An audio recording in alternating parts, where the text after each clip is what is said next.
자, 질문에 대한 답변을 해드릴게요. 자, 일단 이제 노동풍부국이라고 해놨죠. 노동풍부한 국가.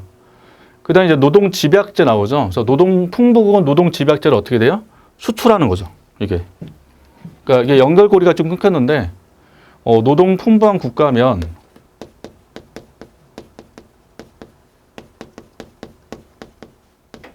노동집약제를 수출한다는 게 핵심 오리인 정리가 되잖아요. 이거를 수출한다. 그 다음에 이제 자본이 풍부한 국가면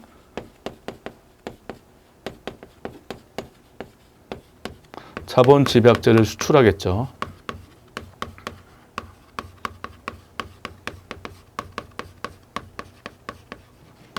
자, 그럼 똑같아요. 수출을 할 때 요게 세계 시장에 영향을 주는 거예요. 이 부분이. 근데 영향 줄 수도 있고 영향 안 줄 수 있다. 그래서 영향 준다는 건 뭐예요? 대국이죠. 그래서 세계 시장에서 대국이라면 소국이라면 이렇게 나눌 수 있다는 거죠. 그럼 소국은 세계 시장 영향 안 줘요. 아무리 수출 늘린다 하더라도 세계 시장 수출은 공급이에요, 공급. 지금 수출제죠. 그러니까 노동집약제 수출이니까 이게 수출제 해당되잖아요. 둘 다.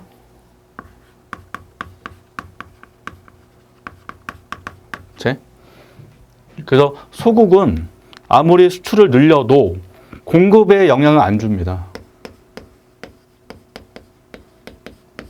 영향이 없다고요. 없다. 그럼 이게 뭐예요? 수출제 가격. 대체 어떤 가격? 국제 가격이죠. 이게 변화는 유발하지 않는 거고요. 대국은 세계 시장에서 시장적으로 매우 큰 나라이기 때문에 얘네가 좀만 공급 늘려도 영향이 굉장히 커요. 그러니까 한국도 보면 반도체 같은 경우는 대국으로 볼 수 있단 말이에요. 그럼 삼성전자나 SK 하이닉스 등에서 반도체 생산을 늘리면 세계 시장에 영향을 바로 주기 때문에 반도체 가격이 떨어진단 말이에요. 이게. 근데 그 정도의 큰 포션이 없는 기업이라면 아무리 반도체 생산 늘려도 또는 수출을 해도 세계 시장에 영향 안 주는 거죠. 그럼 대국 같은 경우는 공급에 영향을 준다는 거죠.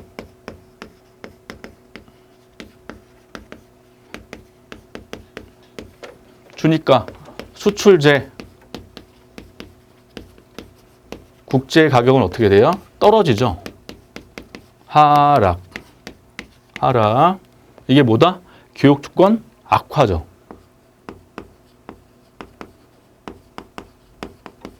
악화가 되고, 그래서 대국에서는 수출가격이 떨어진다. 왜 감소하는 건가요? 이게 대국이기 때문에 세계 시장에서 수출제를 수출하는 순간 세계 시장에서 수출 나간다는 거죠. 제품이.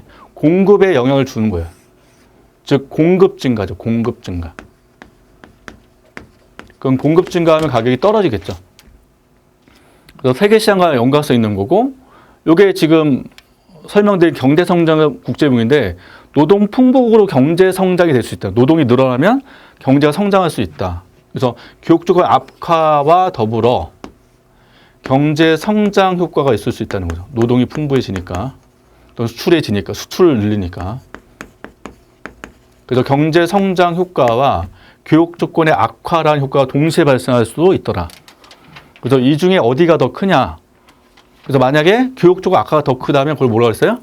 궁핍화 성장 이론이라고 말씀을 드렸죠. 악화 쪽이 더 크다면.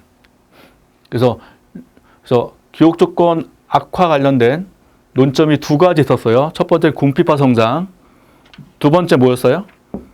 악화설에서 프레빗이 신거가설, 그게 교육주권 악화설. 두 가지를 설명드렸다. 그래서 경제성장과 국제무역 요 파트에서 기억하실 거는 궁핍화 성장 이론, 특히 이제 대국은 교육주권이 악화될 수 있다는 걸 기억하시면 되고, 그다음에 교육주권 악화설에서 프레빗이 신거가설, 요 두 가지를 꼭 정리해 주시면 좋겠습니다.